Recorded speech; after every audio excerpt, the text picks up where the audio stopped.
नमस्कार दोस्तों, कहानियों की दुनिया में आपका स्वागत है। आप सुन रहे हैं मुंशी प्रेमचंद की कहानी ग्रहदाह। तो आइए सुनते हैं। सत्यप्रकाश के जन्मोत्सव में लाला देवप्रकाश ने बहुत पैसे खर्च किए थे। उसका विद्यारंभ संस्कार भी खूब धूमधाम से किया गया। उसके हवा खाने को एक छोटी सी गाड़ी थी। शाम को नौकर उसे टहलाने ले जाता, एक नौकर उसे पाठशाला ले जाता। दिन भर वहीं बैठा रहता और उसको साथ लेके ही घर आता। कितना सुशील होनहार बालक था। गोर मुखड़ा, बड़ी बड़ी आँखें, ऊंचा मस्तक, पतले पतले लाल अधर और भरे हुए पाँव। उसे देख के सहसा ही मुँह से निकल पड़ता था, भगवान इसे जिला दे, प्रतापी मनुष्य होगा। उसकी बल बुद्धि की प्रखरता पर लोगों को आश्चर्य होता था। नित्य उसके मुखचंद्र पे हंसी ही खेलती रहती थी। किसी ने उसे कभी हट करते या रोते नहीं देखा था। वर्षा के दिन थे। देवप्रकाश पत्नी को लेकर गंगा स्नान करने गए। नदी खूब चढ़ी हुई थी, मानो अनाथ की आंखें हों। उनकी पत्नी निर्मला जल में बैठकर जल कीड़ा करने लगी। कभी आगे जाती, कभी पीछे आ जाती, कभी डुबकी मारती, कभी अंजुलियों से जल उड़ाती। देवप्रकाश ने कहा, अच्छा अब निकलो, सर्दी हो जाएगी। निर्मला ने कहा, कहो तो मैं छाती तक के पानी में चली जाऊं। देवप्रकाश, और जो कहीं पैर फिसल जाए तो। निर्मला, पैर क्या यूं ही फिसलेगा। ये कहकर वह छाती तक के पानी में चली गई। पति ने कहा, अच्छा अब आगे पैर न रखना। किंतु निर्मला के सिर पे तो मौत खेल रही थी। ये जल क्रीड़ा नहीं, मृत्यु क्रीड़ा थी। उसने एक पग और आगे बढ़ाया और फिसल गई। उसके मुख से एक चीख निकली। दोनों हाथ सहारे के लिए ऊपर उठे और फिर जलमग्न हो गई। एक पल में प्यासी नदी उसे पी गई। देवप्रकाश खड़े तौलिए से दे पहुंच रहे थे। तुरंत पानी में कूदे। साथ में कहार भी कूदा, दो मल्हार भी कूद पड़े। सबने डुबकियां मारी, टटोला, पर निर्मला का पता न चला। तब डोंगी मंगवाई गई। मल्हार ने बार बार गोते मारे, पर लाश का कहीं पता न चला। देवप्रकाश शोक में डूबे हुए घर आए। सत्यप्रकाश किसी उपहार की आशा में दौड़ता हुआ आया। पिता ने गोद में उठा लिया और बड़े यत्न करने पर भी उनकी सिसकियां न रुक रही थी। सत्यप्रकाश ने पूछा, अम्मा कहाँ है? देवप्रकाश, बेटा गंगा ने उसे नेवता खाने के लिए रोक लिया। सत्यप्रकाश ने उसके मुख की ओर जिज्ञासा भाव से देखा और आशय समझा। अम्मा अम्मा कह के रोने लगा। मात्रहीन बालक संसार का सबसे करुणाजन प्राणी होता है।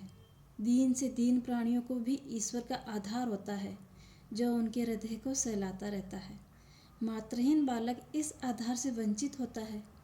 माता ही उसके जीवन का एकमात्र आधार होती है। माता के बिना वह पंखहीन पक्षी है। सत्यप्रकाश का एकांत से प्रेम हो गया। वह अकेला बैठा रहता। वृक्षों से उसे कुछ सहानुभूति का अज्ञात अनुभव होता था, जो घर के प्राणियों से उसे न मिलता। माता का प्रेम था तो सभी प्रेम करते थे। माता का प्रेम उठ गया तो सभी निष्ठुर हो गए। पिता की आंखों में भी वह प्रेम ज्योति न रही। दरिद्र को कौन भिक्षा देता है। 6 महीने बीत गए। सहसा एक दिन उसे मालूम हुआ, मेरी नई माता आने वाली है। दौड़ता हुआ पिता के पास गया और पूछा, क्या मेरी नई माता आएगी? पिता ने कहा, हाँ बेटा, वे आकर तुम्हें प्यार करेगी। सत्यप्रकाश, क्या मेरी ही माँ स्वर्ग से आ जाएगी? देवप्रकाश, हाँ वही माता आएगी। सत्यप्रकाश, मुझे उसी तरह प्यार करेगी? देवप्रकाश, इसका क्या उत्तर देते? मगर सत्यप्रकाश उस दिन से प्रसन्न मन रहने लगा था। अम्मा आएगी, मुझे गोद में लेके प्यार करेगी। अब मैं उन्हें कभी दिक न करूँगा, कभी जिद न करूँगा। उन्हें अच्छी अच्छी कहानियाँ सुनाया करूँगा। विवाह के दिन आए। घर में तैयारियां होने लगी। सत्यप्रकाश खुशी से फूला न समाता। मेरी नई अम्मा आएगी। बारात में वह भी गया। नए नए कपड़े मिले। पालकी पे बैठा। नानी ने अंदर बुलाया और उसे गोद में लेकर एक असरफी दी। वहीं उसे नई माता के दर्शन हुए। नानी ने नई माता से कहा, बेटी कैसा सुंदर बालक है, इसे प्यार करना। सत्यप्रकाश ने नई माता को देखा और मुग्ध हो गया। बच्चे भी रूप के उपासक होते हैं। एक लावण्यमयी मूर्ति आभूषण से लदी सामने खड़ी थी। उसने दोनों हाथों से माँ का आंचल पकड़ के कहा, अम्मा। कितना अरुचिकर शब्द था, कितना लज्जायुक्त, कितना अप्रिय। वह ललना जो देवप्रिया के नाम से संबोधित होती थी, ये उत्तरदायित्व, त्याग और क्षमा का संबोधन न सह सकी। अभी वह प्रेम और विलास का सुख स्वप्न देख रही थी। यौवन काल की मदमय वायु तरंगों में आंदोलित हो रही थी। इस शब्द ने उसके स्वप्न को भंग कर दिया। कुछ रुष्ट होके बोली, मुझे अम्मा मत कहो। सत्यप्रकाश ने विस्मृत नेत्रों से देखा। उसका बाल स्वप्न भी भंग हो गया। आंखें डबडबा आई। नानी ने कहा, बेटी देखो, लड़के का दिल छोटा हो गया, वह क्या जाने क्या कहना चाहिए। अम्मा कह दिया तो तुम्हें कौन सी चोट लग गई। देवप्रिया ने कहा, मुझे अम्मा न कहे। सौत का पुत्र विमाता की आंखों में क्यों इतना खटकता है, इसका निर्णय आज तक किसी मनोभाव के पंडित ने नहीं कर पाए। हम किस गिनती में हैं। देवप्रिया जब तक गर्भिणी न हुई, सत्यप्रकाश से कभी कभी बातें करती, कहानियाँ सुनाती सुनती, किंतु गर्भिणी होते ही उसका व्यवहार कठोर हो गया और प्रसव काल जो निकट आता था, उसकी कठोरता बढ़ती ही जाती थी। जिस दिन उसकी गोद में एक चांद से बच्चे का आगमन हुआ, सत्यप्रकाश खूब उछला कूदा और सौर ग्रह में दौड़ता हुआ बच्चे को देखने गया। बच्चा देवप्रिया की गोद में सो रहा था। सत्यप्रकाश ने बड़ी उत्सुकता से बच्चे को विमाता की गोदी से उठाना चाहा कि सहसा देवप्रिया ने सरस स्वर में कहा, खबरदार, इसे मत छूना, नहीं तो कान पकड़ के उखाड़ लूंगी। बालक उल्टे पांव लौट आया और कोठे की छत पे जाके खूब रोया। कितना सुंदर बच्चा है, मैं उसे गोद में लेकर बैठता तो कितना मजा आता, मैं उसे गिराता थोड़ी ही। फिर उन्होंने क्यों मुझे झिड़का। भोला बालक क्या जानता था कि इस झिड़की का कारण माता की सावधानी नहीं, कुछ और ही है। एक दिन शिशु सो रहा था। उसका नाम ज्ञान प्रकाश रखा गया था। देवप्रिया स्नानगार में थी। सत्यप्रकाश चुपके से आया और बच्चे का ओढ़ना हटा के उसे अनुरागमय नेत्रों से देखने लगा। उसका जी करता था कि उसे गोद में लेकर प्यार करे, पर डर के मारे उसने उसे उठाया नहीं, केवल उसके कपोलों को चूमने लगा। इतने में देवप्रिया निकल आई। सत्यप्रकाश को बच्चे को चूमते देख आग हो गई। दूर ही से डांटा, हट जा वहां से। सत्यप्रकाश माता को दीन नेत्रों से देखता हुआ बाहर निकल गया। संध्या समय में उसके पिता ने पूछा, तुम लल्ला को क्यों रुला रहे थे। सत्यप्रकाश, मैं तो कभी नहीं रुलाता, अम्मा खिलाने को नहीं देती। देवप्रकाश, झूठ बोलते हो, आज तुमने बच्चे को चुटकी नहीं काटी। सत्यप्रकाश, जी नहीं, मैं तो उसकी मुच्चियाँ ले रहा था। देवप्रकाश, झूठ बोलता है। सत्यप्रकाश, मैं झूठ नहीं बोलता। देवप्रकाश को क्रोध आ गया। लड़के को 2-3 तमाचे लगा दिया। पहली बार ये ताड़ना मिली और वो भी निरपराध। इससे उसके जीवन की ही कायापलट ही हो गई। उस दिन से सत्यप्रकाश के स्वभाव में एक विचित्र सा परिवर्तन दिखाई देने लगा। वह घर में बहुत कम आता, फिर आते तो उनके मुंह छिपाया रहता। कोई खाने को बुलाने आता तो चोरों की भांति दुबका हुआ जाकर खा लेता। न कुछ मांगता न कुछ बोलता। वह पहले अत्यंत कुशाग्र बुद्धि बच्चा था। उसकी सफाई, सलीके और फुर्ती पर लोग मुग्ध हो जाते थे। अब वह पढ़ने से भी जी चुराने लगा था। मैले कुचेले कपड़े पहनने लगा। घर में कोई प्रेम करने वाला न था। बाजार के लड़कों के साथ गली गली घूमता, कनकवे लूटता, गालियाँ भी बकने लगा था। उसका शरीर भी दुर्बल हो गया, चेहरे की कांति गायब हो गई। देवप्रकाश को अब आए दिन उसकी शरारतों के उलाहने मिलने लगे और सत्यप्रकाश नित्य घुड़कियाँ और तमाचे खाने लगा। यहाँ तक कि अगर वह घर में किसी काम से चला भी जाता तो सब लोग उसको दूर दूर करके दौड़ाते। ज्ञान प्रकाश को पढ़ाने के लिए मास्टर आता था। देवप्रकाश उसे रोज सैर कराने साथ लेके जाते थे। हंसमुख लड़का था। देवप्रिया उसे सत्यप्रकाश के साथ से भी बचाए रखती थी। दोनों लड़कों में कितना अंतर था। एक साफ सुथरा, सुंदर कपड़े पहनने वाला, सलीके से रहने वाला, विनय का पुतला, सच बोलने वाला। देखने वालों के मुंह से अनायास ही दुआ ही निकलती थी। किंतु दूसरा मेला, नटखट, चोरों की तरह मुंह छिपाए हुए घूमता, मुंह फट बात बात पे गालियां बकने वाला। एक हरा भरा पौधा था, प्रेम से पल्लवित, स्नेह से सिंचित।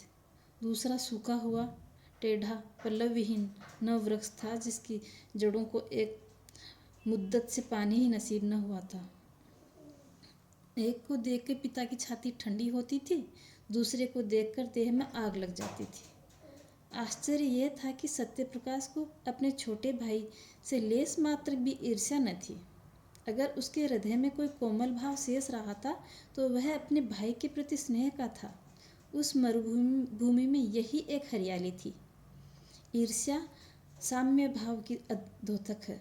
सत्यप्रकाश अपने भाई को अपने से कहीं ऊंचा, कहीं भाग्यशाली समझता था। उससे ईर्ष्या का भाव लोप हो गया था। घृणा से घृणा उत्पन्न होती है और प्रेम से प्रेम। ज्ञान भी बड़े भाई को चाहता था। कभी कभी उसका पक्ष लेके अपनी माँ से वाद विवाद करता था। भैया की अचकन फट गई है, आप नई अचकन क्यों नहीं बनवा देती? माँ उत्तर देती, उसके लिए वही अचकन अच्छी है। अभी क्या, अभी तो वो नंगा फिरेगा। ज्ञान प्रकाश बहुत चाहता था कि उसकी जेब खर्च से पैसे बचा के वो अपने भाई को दे, पर सत्यप्रकाश कभी इसे स्वीकार न करता था। वास्तव में जितनी देर तक वह छोटे भाई के साथ रहता, उतनी देर उसे एक शांतिमय आनंद का अनुभव होता था। थोड़ी देर के लिए वह सद्भावों के साम्राज्य में विचरने लगता। उसके मुख से कोई भद्दी और अप्रिय बात न निकलती। एक क्षण के लिए उसकी सोई हुई आत्मा जाग उठती। एक बार कई दिन तक सत्यप्रकाश मदरसे न गया। पिता ने पूछा, तुम आजकल पढ़ने क्यों नहीं जाते? क्या सोच रखा है कि मैंने तुम्हारी जिंदगी भर का ठेका ले रखा है? सत्यप्रकाश, मेरे ऊपर जुर्माने और फीस के कई रुपए हो गए। मैं जाता हूँ तो दर्जे से निकाल दिया जाता हूँ। देवप्रकाश, फीस क्यों बाकी है? तुम तो महीने महीने ले लिया करते हो ना। सत्यप्रकाश, आए दिन चंदा लगा रहता है, फीस के रुपए चंदे में दे दिए। देवप्रकाश, और जुर्माना क्यों हुआ? सत्यप्रकाश, फीस न देने के कारण। देवप्रकाश, तुमने चंदा क्यों दिया? सत्यप्रकाश, ज्ञानू ने चंदा दिया तो मैंने भी दे दिया। देवप्रकाश, तुम ज्ञानू से जलते हो? सत्यप्रकाश, मैं ज्ञानू से क्यों जलने लगा? यहाँ हम दोनों दो हैं, पर बाहर हम दोनों एक समझे जाते हैं। मैं ये नहीं कह सकता कि मेरे पास कुछ नहीं है। देवप्रकाश, क्यों, ये कहते तुम्हें क्या शर्म आती है? सत्यप्रकाश, जी हाँ, आपकी बदनामी होगी। देवप्रकाश, अच्छा, तो आप मेरी मान रक्षा करते हैं। ये क्यों नहीं कहते कि पढ़ने में जोर आता है? मेरे पास इतना रुपये नहीं कि तुम्हें एक एक क्लास के लिए 3-3 साल पढ़ाऊँ और ऊपर से तुम्हारे खर्चे भी उठाऊँ। ज्ञान बाबू तुमसे कितना छोटा है, लेकिन तुमसे एक ही दर्जा पीछे है। तुम इस साल जरूर फेल हो जाओगे और वह जरूर पास हो जाएगा।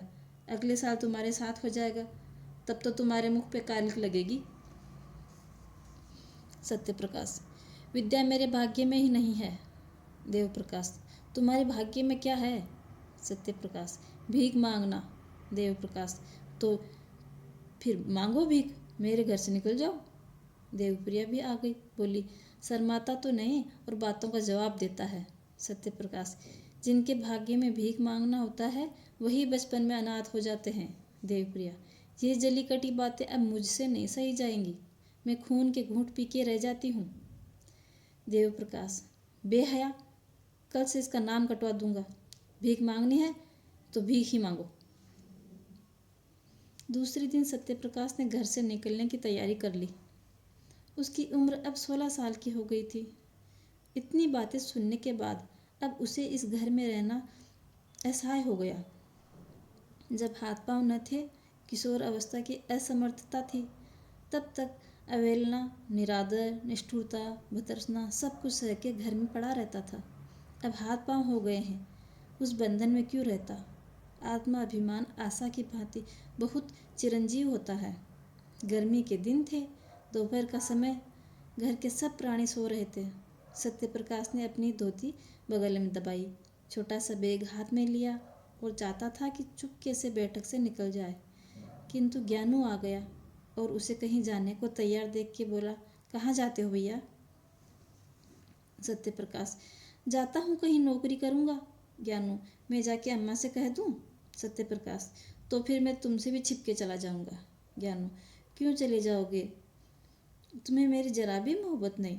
सत्यप्रकाश ने भाई को गले लगा के कहा, तुम्हें छोड़ के जाने को जी तो नहीं चाहता, लेकिन जहाँ कोई पूछने वाला नहीं वहाँ पड़े रहना बेहयाई है। कहीं 10-5 की नौकरी कर लूँगा और पेट पाल लूँगा, और किस लायक हूँ? ज्ञानू, तुमसे अम्मा इतना क्यों चिढ़ती है? मुझे तुमसे मिलने को मना क्या करती है? सत्यप्रकाश, मेरे नसीब ही खोटे हैं और क्या। ज्ञानू, तुम लिखने पढ़ने में जी क्यों नहीं लगाते? सत्यप्रकाश, लगता ही नहीं, कैसे लगाऊं? जब कोई परवाह ही नहीं करता तो मैं भी सोचता हूँ यही ना होगा कि ठोकर खाऊंगा बला से। ज्ञानू, मुझे भूल तो न जाओगे? मैं तुम्हारे पास खत लिखा करूँगा, मुझे भी एक बार अपने यहाँ बुला लेना। सत्यप्रकाश, तुम्हारे स्कूल के पते पर चिट्ठी लिखाऊंगा। ज्ञानू रोते रोते, मुझे न जाने क्यों तुम्हारी बड़ी मोहब्बत लगती है। सत्यप्रकाश, मैं तुम्हें सदा याद रखूँगा। यह कहकर उसने फिर भाई को गले लगाया और घर से निकल पड़ा। पास एक कौड़ी भी न थी और वह कलकत्ता जा रहा था। सत्यप्रकाश कलकत्ता क्यों कर पहुंचा, इसका वृत्तांत लिखना व्यर्थ है। युवकों में दुस्साहस की मात्रा अधिक होती है।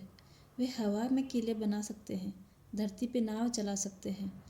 कठिनाइयों की उन्हें कुछ परवाह नहीं होती। अपने ऊपर असीम विश्वास होता है। कलकत्ता पहुंचना ऐसा कष्टदायक और असाध्य न था। सत्यप्रकाश चतुर युवक था। पहले ही उसने निश्चय कर लिया था कि कलकत्ता में क्या करूँगा, कहाँ रहूँगा। उसके बैग में लिखने की सामग्री मौजूद थी। बड़े शहर में जीविका का प्रश्न कठिन भी है और सरल भी। सरल है उनके लिए जो हाथ से काम कर सकते हैं, और कठिन है उनके लिए जो कलम से काम करते हैं। सत्यप्रकाश मजदूरी करना नीचा काम समझता था। उसने एक धर्मशाला में असबाब रखा।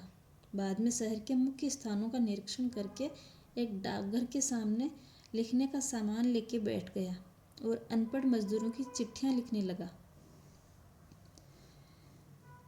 मनी ऑर्डर आदि लिखने का व्यवसाय भी करने लगा। पहले कई दिनों तक तो उसको इतने पैसे भी न मिले कि पेट भर भोजन कर पाता, लेकिन धीरे धीरे आमदनी बढ़ने लगी। वह मजदूरों से इतने विनय से बात करता और इतने समाचार विस्तार से लिखता कि बस सब उसी से पत्र लिखवाना पसंद करते। अशिक्षित लोग एक ही बात को 2-3 बार लिख लेते हैं। उनकी दशा ठीक रोगियों की सी होती है, जो वेद से अपनी व्यथा और वेदना का वृत्तांत कहते नहीं थकते। सत्यप्रकाश सूत्र को व्याख्यान का रूप देकर मजदूरों को मुग्ध कर देता। एक संतुष्ट होकर जाता तो अपने कई भाइयों और साथियों को भेजता। एक ही महीने में उसे 1 रुपया रोज मिलने लगा। उसने धर्मशाला से निकल के शहर से बाहर 5 रुपये महीने का एक छोटी सी कोठरी ले ली। 1 जून का खाता, बर्तन अपने हाथों से धोता और जमीन पे सोता। उसे अपने निर्वासन का जरा भी दुख या खेद न था। घर के लोगों की कभी याद न आती। वह अपनी दशा पर संतुष्ट था। केवल ज्ञान प्रकाश की प्रेम युक्त बातें उसे हमेशा याद आती। अंधकार में यही एक प्रकाश था। विदाई का अंतिम दृश्य आंखों के सामने फिरा करता। जीविका से निश्चिंत होकर उसने ज्ञान प्रकाश को एक पत्र लिखा। उत्तर आया तो उसके आनंद की सीमा न रही। ज्ञानू मुझे याद करता है, ये सोच के रोने लगा। मेरे पास आना चाहता है। स्वास्थ्य भी अच्छा नहीं है।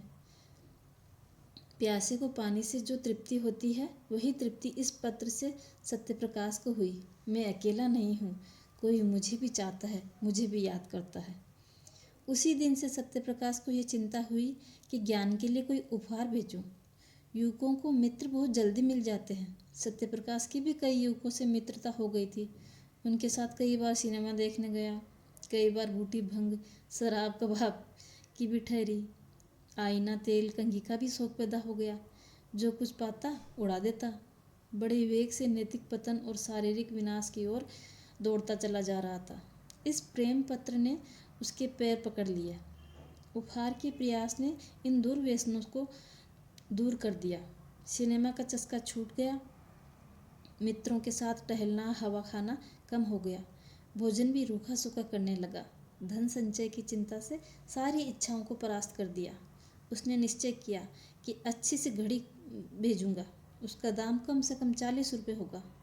अगर 3 महीने एक एक कौड़ी का भी अपव्यय न करे तो घड़ी मिल सकती है। ज्ञानू घड़ी देख कर कैसा खुश हो जाएगा। अम्मा और बाबूजी भी देखेंगे।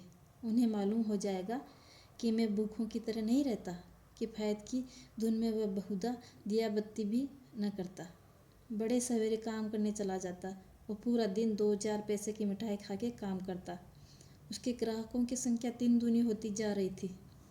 चिट्ठी पत्री के अतिरिक्त अब उसने तार लिखने का भी काम शुरू कर दिया। 2 ही महीने में उसके पास 50 रुपये एकत्रित हो गए। जब घड़ी के साथ सुनहरी चैन का पार्सल बनाकर जानू के नाम भेज दिया तो उसका चित्त इतना उत्साहित था मानो किसी निसंतान पुरुष को बालक हो।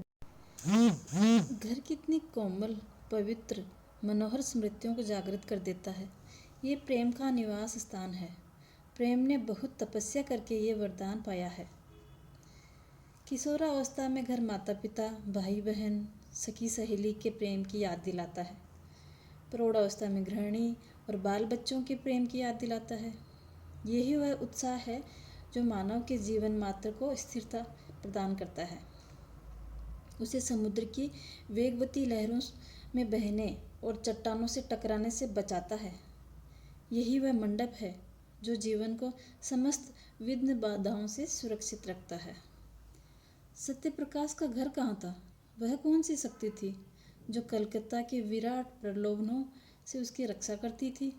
माता का प्रेम, पिता का स्नेह, बाल बच्चों की चिंता नहीं, बल्कि उनका रक्षक, उद्धारक और उसका पारितोषिक केवल ज्ञान प्रकाश का स्नेह था। उसी के निमित्त वह एक एक पैसे की किफ़ायत करता था। उसी के लिए वह कठिन परिश्रम करता था और धनोपार्जन के नए नए उपाय सोचा करता था। सत्यप्रकाश को ज्ञान प्रकाश के पत्रों से मालूम हुआ कि इन दिनों देवप्रकाश की आर्थिक स्थिति अच्छी नहीं है। वे एक घर बनवा रहे हैं जिसमें वे अनुमान से अधिक हो गया तो ऋण लेना पड़ा। इसलिए अब ज्ञान प्रकाश को पढ़ाने के लिए घर पर मास्टर नहीं आता। तब से सत्यप्रकाश प्रतिमाह ज्ञानू के पास कुछ न कुछ अवश्य भेजता रहता था। वह अब केवल पत्र लेखन का काम नहीं करता था, लिखने के सामान की एक छोटी सी दुकान भी उसने खोल ली थी। इससे अच्छी आमदनी हो जाती थी। इस तरह 5 बरस बीत गए। रसिक मित्रों ने भी आना जाना छोड़ दिया कि अब यहाँ अपनी दाल न गलेगी। संध्या का समय था। देवप्रकाश अपने कमरे में बैठे देवप्रिया से ज्ञान प्रकाश के विवाह के संबंध में बातें कर रहे थे। ज्ञानू अब 17 वर्ष का सुंदर युवक हो गया था। बाल विवाह के विरोध में होने पर भी देवप्रकाश अब इस शुभ मुहूर्त को टालना न चाहते थे, विशेषकर तब जब कोई महाशय 50,000 रुपये का दहेज देने को तैयार हो। देवप्रकाश, मैं तो तैयार हूँ, लेकिन तुम्हारा बेटा भी तो तैयार हो। देवप्रिया, तुम बातचीत पक्की कर लो, वो तैयार हो जाएगा। सभी लड़के पहले ऐसे ही मना करते हैं। देवप्रकाश, ज्ञानू का इनकार केवल संकोचवश नहीं है, वह सिद्धांतवादी है। वह साफ साफ कह रहा है कि जब तक भैया का विवाह न होगा मैं अब विवाह करने के लिए राजी न होऊंगा। देवप्रिया, उसकी कौन चलावेगा? वहाँ कोई रखीली रख ली होगी। विवाह क्यों करेगा? वहाँ कोई देखने जाता है। देवप्रकाश झुंझला के, रखेली रख ली होती तो तुम्हारे लड़के को 40 रुपये प्रति माह नहीं भेज पाता। और वो जो चीज़ें जो पहले मैंने से ही अब तक बराबर भेजता आ रहा है, न जाने क्यों तुम्हारा मन उसकी ओर से इतना मेला हो गया। चाहे वो जान भी निकाल के दे दे, लेकिन तुम्हारा मन नहीं पसीजने वाला। देवप्रिया नाराज होकर चली गई। देवप्रकाश उससे यही कहलाना चाहते थे कि पहले सत्यप्रकाश का विवाह करना उचित है, किंतु वह कभी इस प्रसंग को आने ही न देती थी। स्वयं देवप्रकाश की हार्दिक इच्छा थी कि पहले बड़े बेटे का विवाह करें, पर उन्होंने भी आज तक सत्यप्रकाश को कोई पत्र न लिखा था। देवप्रिया के चले जाने के बाद उन्हें आज पहली बार सत्यप्रकाश को पत्र लिखा। पहले इतने दिनों तक चुपचाप रहने के लिए क्षमा मांगी, तब उसे एक बार घर आने का प्रेम आग्रह किया। लिखा, अब मैं कुछ ही दिनों का मेहमान हूँ। मेरी अभिलाषा है कि तुम्हारा और तुम्हारे छोटे भाई का विवाह देख लो। मुझे बहुत दुख होगा यदि तुम मेरी विनय स्वीकार न करोगे। ज्ञान प्रकाश ने के असमंजस की बात भी लिख दी। अंत में इस बात पे जोर दिया कि किसी और का विचार न करो तो ज्ञानों के प्रेम के नाते ही तुम्हें इस बंधन में बंधना पड़ेगा। सत्य प्रकाश को यह पत्र मिला तो उसे बहुत खेद हुआ।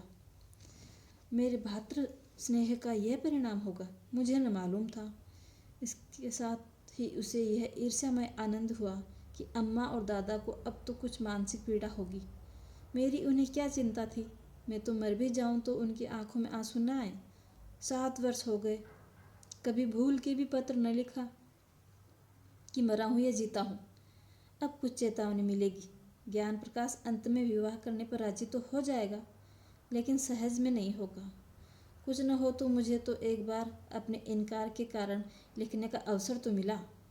ज्ञानू को मुझसे प्रेम है, लेकिन उसके कारण मैं पारिवारिक अन्याय का दोषी न बनूंगा। हमारा पारिवारिक जीवन संपूर्णतः अन्यायमय है। ये कुमति और वैमनस्य नरसंस्था का बीजारोपण है। इसी माया में फंसकर मनुष्य अपनी संतान का शत्रु हो जाता है। मैं आंखें देखकर यह मक्खी न निकलूंगा। मैं ज्ञानों को अवश्य समझाऊंगा। मेरे पास जो कुछ जमा है वह सब उसके विवाह के निमित्त अर्पित कर दूंगा। बस इससे ज़्यादा मैं और कुछ नहीं कर सकता। अगर ज्ञानू भी अविवाहित रहे तो संसार कौन सूना हो जाएगा। ऐसे पिता का पुत्र क्या वंश परंपरा का पालन करेगा।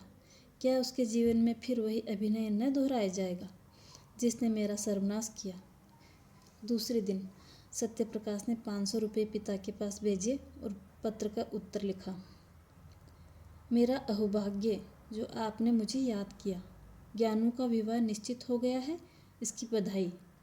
इन रुपयों से नववधू के लिए कोई आभूषण बनवा दीजिएगा।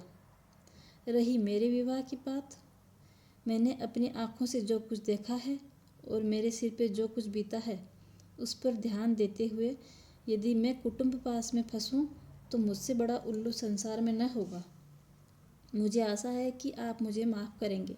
विवाह की चर्चा ही से मेरे हृदय को आघात पहुंचा है। दूसरा पत्र ज्ञान प्रकाश को लिखा। माता पिता की आज्ञा को सिरोधार्य करो।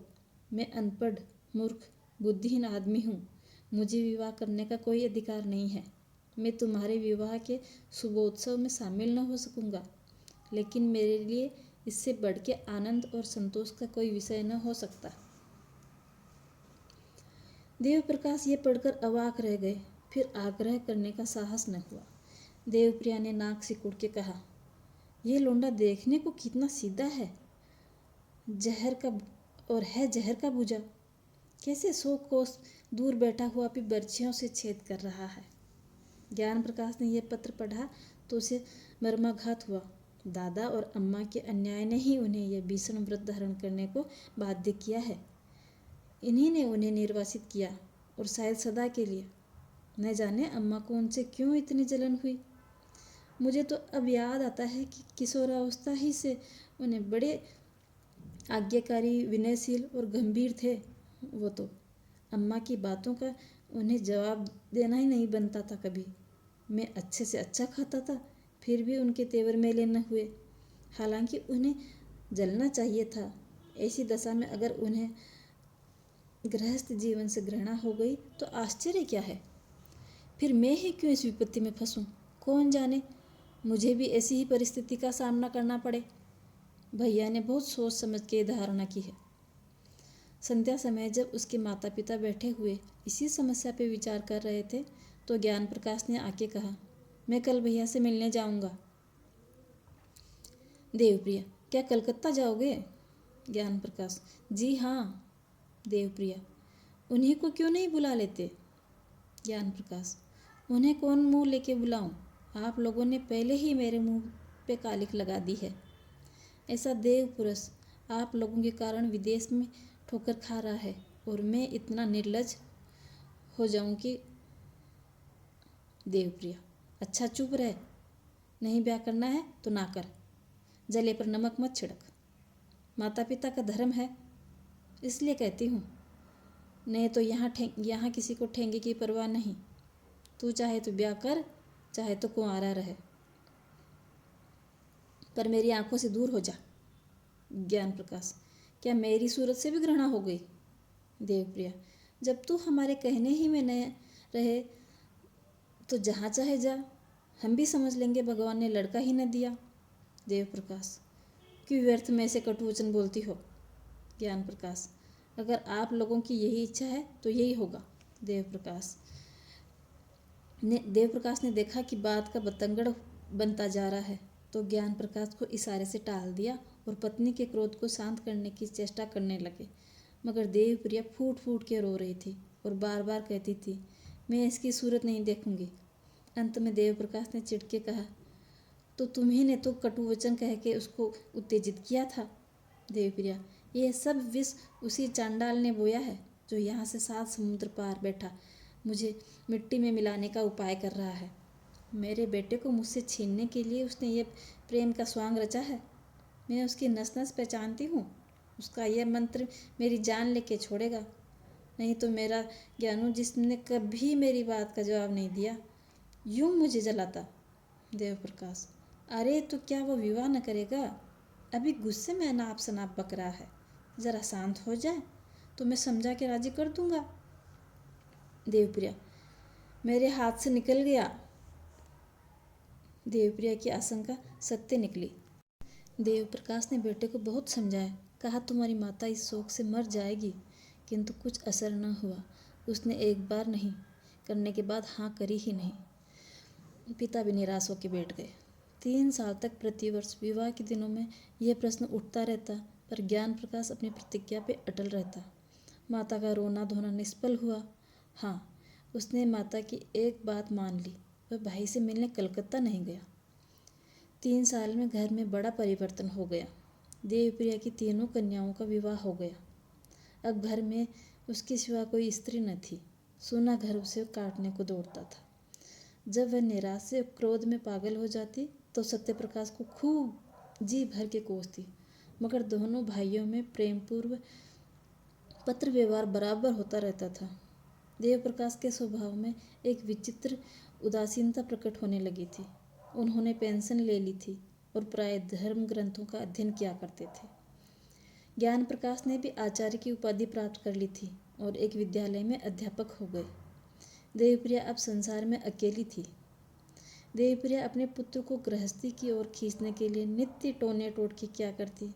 बिरादरी में कौन सी कन्या सुंदर है, गुणवती है, सुशिक्षित है, उसका बखान किया करती। पर ज्ञान प्रकाश को इन बातों को सुनने की भी फुर्सत न थी। मोहल्ले के और घरों में नित्य ही विवाह होते रहते। बहुएं आती, उनकी गोद में बच्चे खेलते, घर गुलजार हो जाता। कहीं विदाई होती, कहीं बधाई आती, कहीं गाना बजाना होता और कहीं बाजे बजते थे। यह चहल पहल देख के देवप्रिया का चित्त चंचल हो जाता। उसे मालूम होता, मैं ही संसार में सबसे अभागी हूँ। मेरे ही भाग्य में ये सुख भोगना नहीं लिखा। भगवान, ऐसा भी कोई दिन आएगा कि मैं अपनी बहू का मुख चंद्र देखूंगी, उसके बालकों को गोद में खिलाऊंगी। वह भी कोई दिन होगा कि मेरे घर में भी आनंदोत्सव के मधुर गीत गाए जाएंगे। रात दिन यही बातें सोच सोच के देवप्रिया की दशा उन्मादिनी की सी हो गई। आप ही आप सत्य प्रकाश को कोसने लगती। वही मेरे प्राणों का घातक है। तल्लीनता उन्माद का प्रथम गुण है। तल्लीनता अत्यंत रचनाशील होती है। वह आकाश में देवताओं के विमान उड़ने देखती। अगर भोजन में नमक तेज हो गया हो तो ये भी शत्रु की कोई रोड़ा रखा हुआ दिखाई देता। देवप्रिया को अब कभी कभी धोखा हो जाता कि सत्य प्रकाश घर में गया है और वह मुझे मारना चाहता है, ज्ञान प्रकाश को विष खिला देगा। एक दिन उसने सत्य प्रकाश के नाम एक पत्र लिखा और उसे जितना कोसना चाहती थी उतना कोसा। तू मेरे प्राणों का बैरी है, मेरे कुल का घातक है, हत्यारा है। वह कौन दिन आएगा कि तेरी मिट्टी उठेगी। तूने मेरे लड़के पर वशीकरण मंत्र चला दिया है। दूसरे दिन फिर ऐसा ही एक पत्र लिखा, यहाँ तक कि ये उसका नित्य का काम हो गया। रोज एक पत्र ऐसा लिखती और उसमें खूब जी खोल के गालियाँ लिखती। उसे चैन ही ना आता जब तक ऐसा पत्र न लिखती। और इन पत्रों को वह कहारिन के हाथों भेज के डाकघर भिजवा दिया करती। ज्ञान प्रकाश का अध्यापक होना सत्य प्रकाश के लिए घातक हो गया। प्रदेश में उसे यही संतोष था कि मैं संसार में निराधार नहीं हूँ। अब यह अवलंबी जाता रहा। ज्ञान प्रकाश ने जोर देके लिखा, अब आप मेरे हेतु कोई कष्ट न उठाएं, मुझे अपनी गुजर करने के लिए काफ़ी से ज़्यादा मिलने लगा है। यद्यपि सत्यप्रकाश की दुकान खूब चलती थी, लेकिन कलकत्ता जैसे शहर में एक छोटे से दुकानदार का जीवन बहुत सुखी नहीं होता। 60-70 रुपये की मासिक आमदनी होती ही क्या है। अब तक जो कुछ बचाया था वह वास्तव में बचत न थी, बल्कि त्याग था। एक वक्त रूखा सूखा खाकर एक तंग आद्र कोठरी में रह के 25-30 रुपये बचते थे। अब दोनों वक्त भोजन करने लगा, कपड़े भी जरा साफ सुथरे पहनने लगा, मगर थोड़े ही दिन में उसके खर्चे में औषधियों की एक मद बढ़ गई और फिर वही पहले की सी दशा हो गई। वर्षों तक शुद्ध वायु, प्रकाश, पुष्टि कर भोजन से वंचित होने की वजह से अच्छे भी बीमार हो जाते हैं। सत्यप्रकाश को भी अरुचि, मंदाकिनी आदि रोगों ने घेर लिया। कभी कभी ज्वर भी आ जाता। ये युवा अवस्था में आत्मविश्वास होता है, किसी अवलंब की परवाह नहीं होती। वयोवृद्ध दूसरों का मुंह ताकने लगते हैं, आश्रय ढूंढते हैं। सत्यप्रकाश पहले सोता तो एक ही करवट से सवेरा हो जाता। कभी बाजार से पूरी लेके खा लेता, कभी मिठाइयों पे टाल देता। पर अब रात को अच्छी तरह नींद न आती और बाजारी भोजन से घृणा होती। रात को घर आता तो थक कर चूर हो जाता। उस वक्त चूल्हा जलाना, भोजन पकाना बहुत अखरता था। कभी कभी वो अपने अकेलेपन पे रोता। रात को जब किसी तरह नींद न आती तो उसका मन किसी से बातें करने को लालायित होने लगता, पर वहाँ निशा अंधकार के सिवा और कौन था। दीवारों के कान होते हैं पर मुंह थोड़ी होता है। इधर ज्ञान प्रकाश के पत्र भी अब कम आते थे और वो भी रूखे सूखे। उनमें अब हृदय के सरल उद्गारों का लेस भी न था। सत्यप्रकाश अब भी वैसे ही भावमय पत्र लिखता था, पर एक अध्यापक के लिए भावुकता शोभा नहीं देती। सने सने सत्यप्रकाश को भ्रम होने लगा कि ज्ञान प्रकाश भी मुझसे निष्ठुरता करने लगा है। नहीं तो क्या मेरे पास 2-4 दिन के लिए आना संभव नहीं था। मेरे लिए तो घर के द्वार बंद हैं, पर उसे कौन सी बाधा है जो रोके रखी है। उस गरीब को क्या मालूम कि ज्ञान प्रकाश ने माता से कलकत्ता न जाने की कसम ले रखी है। इस भ्रम ने उसे भी हताश कर दिया। शहरों में मनुष्य बहुत होते हैं, पर मनुष्यता बिरले ही होती है। सत्यप्रकाश उस बहुसंख्यक स्थान में भी अकेला था। उसके मन में अब कई नई आकांक्षाएं अंकुरित हुई। क्यों न घर लौट चलूं, किसी संगिनी के प्रेम में क्यों न शरण ले लूं। वह सुख और शांति और कहाँ मिल सकती है। मेरे जीवन के निराशाधार को और कौन ज्योति अवलोकित कर सकती है। वह इस आवेश को अपनी संपूर्ण विचार शक्ति से रोकता। जिस भांति किसी बालक को घर में रखी हुई मिठाइयों की याद बार बार खेल से घर खींच लाती है, उसी तरह उसका चित्त भी बार बार उन्हीं मधुर चिंताओं में मगन हो जाता। वह सोचता, मुझे विधाता ने सभी सुखों से वंचित कर दिया, नहीं तो मेरी दशा ऐसी हीन न होती। मुझे ईश्वर ने बुद्धि ही नहीं दी। क्या मैं श्रम से जी चुराता था? अगर बालपन में ही मेरे उत्साह और अभिरुचि का तुषार न पड़ता, तो मेरी बुद्धि शक्तियों का गला न घोट दिया जाता, तो आज मैं भी आदमी होता। महीनों तक सत्यप्रकाश के मन और बुद्धि में यह संग्राम होता रहा। एक दिन वह दुकान से आके चूल्हा जलाने ही जा रहा था कि डाकिये ने पुकारा। ज्ञान प्रकाश के सिवा उसके पास और किसी के पत्र न आते थे। आज ही उसका पत्र आ चुका। ये दूसरा पत्र क्यों? किसी अनिष्ट की आशंका हुई। पत्र लेके पढ़ने लगा। एक क्षण में पत्र उसके हाथ से छूट के गिर गया और वो स्थिर होकर माथा पकड़ के बैठ गया, जमीन पर न गिर पड़े। ये देवप्रिया का विष युक्त लेखनी से लिखा हुआ जहर का प्याला था, जिसे एक पल में उसे संज्ञाहीन कर दिया। उसकी सारी मार्मिकता, व्यथा, क्रोध, नैराश्यता, कृतज्ञता, ग्लानि केवल एक ठंडी सांस में समाप्त हो गई। वह जाकर चारपाई पर लेट गया। मानसिक व्यथा आग में पानी की तरह होती है। हाँ, सारा जीवन नष्ट हो गया। मैं ज्ञान प्रकाश का शत्रु हूँ। मैंने इतने दिनों से केवल उसके जीवन को मिट्टी में मिलाने के लिए ही प्रेम का स्वांग भरा हुआ हूँ। भगवान, इसमें तुम ही मेरे साक्षी हो। दूसरे दिन फिर देवप्रिया का पत्र पहुँचा। सत्यप्रकाश ने उसे लेकर फाड़ डाला। पढ़ने की हिम्मत ही न पड़ी। एक ही दिन पीछे तीसरा पत्र पहुँचा। उसका भी वही अंत हुआ। फिर वह एक नित्य का कर्म हो गया। पत्र आता और फाड़ दिया जाता। किंतु देवप्रिया का अभिप्राय बिना पढ़े ही पूरा हो जाता था। सत्यप्रकाश के मर्म स्थान पर एक चोट और पड़ जाती थी। 1 महीने की भीषण हार्दिक वेदना के बाद सत्यप्रकाश को जीवन से घृणा हो गई। उसने दुकान बंद कर दी, बाहर आना जाना छोड़ दिया, सारे दिन खाट पे पड़ा रहता। वे दिन याद आते जब माता पुचकार के गोद में बिठा लेती और कहती, बेटा। पिता भी संध्या समय दफ्तर से आके गोद में उठा लेते और कहते, भैया। माता की सजीव मूर्ति उसके सामने आ खड़ी होती, ठीक वैसी ही जब वह गंगा स्नान करने गई थी। उसकी प्यार भरी बातें कानों में आने लगती। फिर वह दृश्य सामने आ जाता जब उसने नववधू माता को अम्मा कह के पुकारा था। तब उसके कठोर शब्द याद आ जाते। उसके क्रोध से भरे हुए विकराल नेत्र आँखों के सामने आ जाते। उसे अब अपना सिसक सिसक के रोना याद आ जाता। फिर स्वर्गगृह का दृश्य सामने आता। उसने कितने प्रेम से बच्चे को गोद में लेना चाहता। तब माता के वज्र के से शब्द उसके कानों में गूंजने लगे, हाय, उसी वज्र ने मेरा सर्वनाश कर दिया।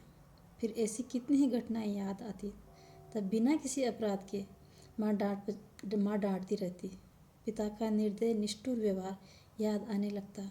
उनका बात बात पर त्योरियां बदलना, माता के मिथ्यावादी शब्दों पर विश्वास करना याद आता। मेरा सारा जीवन नष्ट हो गया। तब वह करवट बदल लेता और फिर वही दृश्य आँखों में फिरने लगता।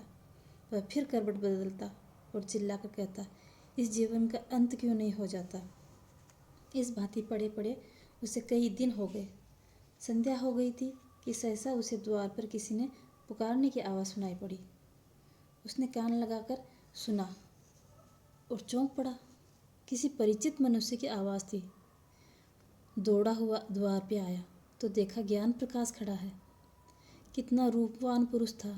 वह उसके गले से लिपट गया। ज्ञान प्रकाश ने उसके पैरों को स्पर्श किया। दोनों भाई घर में आए। अंधकार छाया हुआ था। घर की यह दशा देखकर ज्ञान प्रकाश को अब तक अपने कंठ के आवेग को रोके हुए था, वह रो पड़ा। सत्यप्रकाश ने लालटेन जलाई। घर क्या था, भूत का डेरा था। सत्यप्रकाश ने जल्दी से कुर्ता गले में डाल लिया। ज्ञान प्रकाश भाई का जर्जर शरीर, पीला मुख, बूझी हुई आंखें देखता और फिर रोने लगता। सत्यप्रकाश ने कहा, मैं आजकल बीमार हूँ। ज्ञान प्रकाश, वह तो मैं देख ही रहा हूँ। सत्यप्रकाश, तुमने अपने आने की सूचना भी न दी। मकान का पता कैसे मिला। ज्ञान प्रकाश, सूचना तो दी थी, आपको पत्र न मिला होगा। सत्यप्रकाश, अच्छा हाँ, दी होगी, पर पत्र दुकान के पते पर डाला होगा। मैं इधर कई दिनों से दुकान ही नहीं गया। घर पर सब कुशल है ना। ज्ञान प्रकाश, माताजी का देहांत हो गया। सत्यप्रकाश, अरे क्या बीमार थी।